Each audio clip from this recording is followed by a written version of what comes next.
de nous rejoindre dans le combat que nous sommes en train de mener pour le développement de notre ville. Vous savez que nous sommes à la veille d'élections municipales et que, compte tenu de l'actualité, nous sommes en train de créer notre propre coalition. Donc, par conséquent, nous avons pris langue avec l'ensemble des forces vives de Ziguinchor. Et Ibou Badji, qui est une personnalité éminente dans notre ville, a décidé de venir avec nous dans ce combat pour la constitution de cette équipe qui va aller à la conquête du suffrage des Sénégalais. Donc je voudrais à Ziguinchor, je voudrais remercier, lui souhaiter la bienvenue. Et puis, bien entendu, nous allons, dans les jours qui viennent, poursuivre la discussion pour qu'il y ait une osmose entre les équipes entre ces équipes et les nôtres pour pouvoir aller ensemble aux élections. Est-ce à dire que le parti reste toujours ouvert pour d'autres adhérents qui le souhaitent? Ah oui, nous sommes, je voulais vous l'annoncer officiellement, nous n'en sommes plus dans la coalition Benno Bokk Yakaar qui, vous savez, a déjà désigné ses candidats pour les élections municipales à venir dans la commune de Ziguinchor. Et donc nous sommes réunis en urgence, l'état-major de notre parti tout à l'heure, avec les maires des communes du département, mais aussi l'état-major au niveau national. Nous sommes entretenus au téléphone et donc nous avons décidé de créer dès demain notre coalition. Donc nous allons déposer notre caution. Mais cela ne nous empêche pas aussi d'avoir déjà des discussions avec d'autres partis de l'opposition qui nous ont déjà fait des offres, donc que nous allons étudier dans les jours qui viennent ou dans l'heure qui viennent pour voir dans quelle mesure on pourra aller avec les uns et les autres. Mais il y a aussi des partis qui sont membres de la coalition Benno Bokk Yakaar qui sont toujours, qui pensent que nous devons aller ensemble. Et donc nous sommes en train de discuter et que les contours de notre coalition prendront forme dans les 48 heures qui viennent. Certains vous voient déjà avec le PASTEF. Est-ce que c'est une piste qui n'est pas donc à écarter? Je n'écarte aucune éventualité. Je suis dans le champ politique et que nous sommes tout à fait libres. J'ai repris ma liberté de ton, la liberté de choix, ma liberté d'aller et de venir et la liberté de choisir qui je veux, avec qui je veux aller. Donc, par conséquent, je n'écarte aucune piste. Je vais examiner l'ensemble des propositions et nous verrons ce qui est bon pour notre région, ce qui est bien aussi pour notre pays, bien entendu. Monsieur le maire, cheminer avec Benno Bokk Yakaar dans des moments difficiles et vous allez l'assumer aujourd'hui. Le choix est porté sur d'autres personnes. Pensez-vous pas être trahi par Macky Sall? Ah oui, c'est une trahison, ça ne dit pas son nom. Moi, j'ai fait des choix, j'ai fait un sacrifice et par conséquent, je ne demandais pas à être récompensé en quoi que ce soit, mais m'attendais à une reconnaissance. D'autant plus que le respect de la parole donnée. Moi, quand je discute avec une autorité, une personne, quand nous arrêtons des principes ou des points de vue, je fais tout pour les respecter. Et je pense que si de l'autre côté, cela n'a pas été le cas. Et donc j'assume mes responsabilités et je reprends ma liberté. Peut-on parler de divorce consommé entre le maire Abdoulaye Baldé et la coalition Benno Bokk Yakaar? Il n'y a jamais eu de mariage, donc par conséquent, nous étions toujours dans pour parler de mariage, donc ce mariage n'a jamais existé. Et par conséquent, basta, chacun va de son côté. Voilà.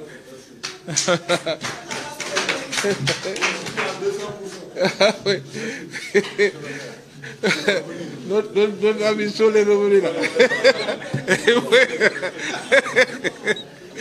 Et si on l'a fait lors nous, on a rallié ce parti, bonne métier.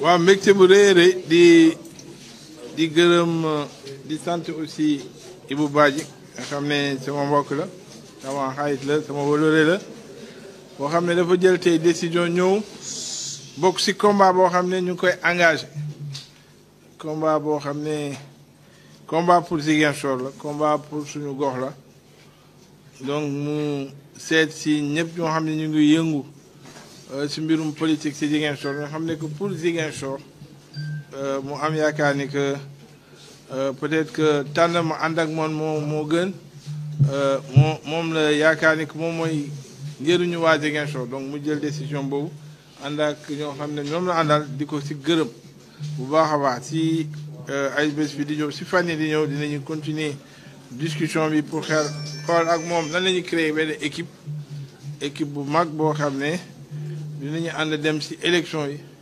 partager responsabilité si biir conseil municipal bi mais aussi xam ni ñu mën a gérer Ziguinchor parce que c'est un grand cadre mu am expérience aussi bu baax mu ànd ak aussi ni ñoo xam ne ñu ràññee la si biir Ziguinchor donc di ko si gërëm et di ko tàllal loxo ñeneen ñoo xam ne aussi am nañu yéene bi pour que ñu ñëw ensemble ñu tabax benn suñu Ziguinchor ànd ak ñëpp ñoo xam ne ñoo am yéene boobu.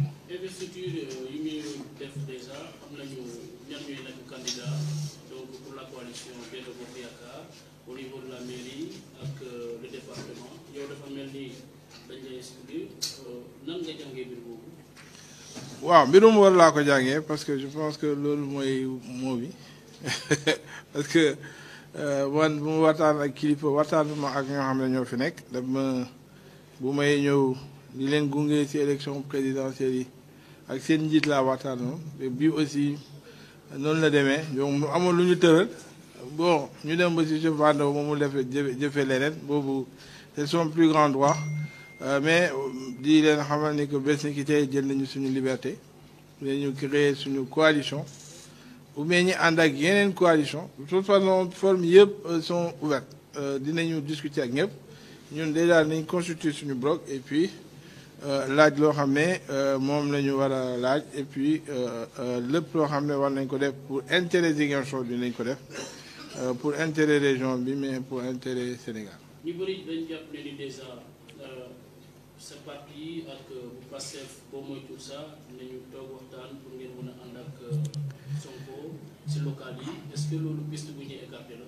du Pastef rek maa ngi waxtaan ak parti yu bëri parti d'opposition yu bëri woon nañ ma ñi nekk fii ñi nekk feneen donc je pense que là nous on est ouvert dinañ discuter si lépp loo xam ne moom mooy njëriñu Sénégal njëriñu suñu dëkk dinañ ko def donc pour que ñëpp ñoo war a xeex bi xeexu politique la donc je pense que c'est politique tous les sacrifices sont bons pour en tout cas nekk au service des populations ci loolu dinañ ko wéyal combat boobu bu mooy jël retraite anticipée alors que amoon moom 40 ans pour dugg ci biir politique moi que dama jëloon tous les risques possibles pour que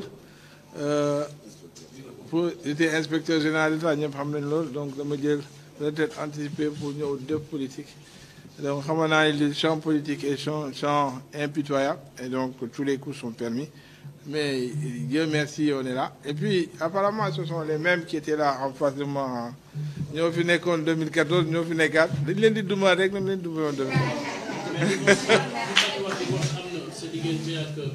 mais dañu musul sëy boy am di bopp peut-être que dañ doon ngoro mais ngoro bi tax est-ce que jàppoon ni Macky Sall daf la trahir ginnaaw bi nga jëlee ay décision yu métti liggéey ak moom tey jii mu mujjee fii trahison la ko mën a tuddee ab déet.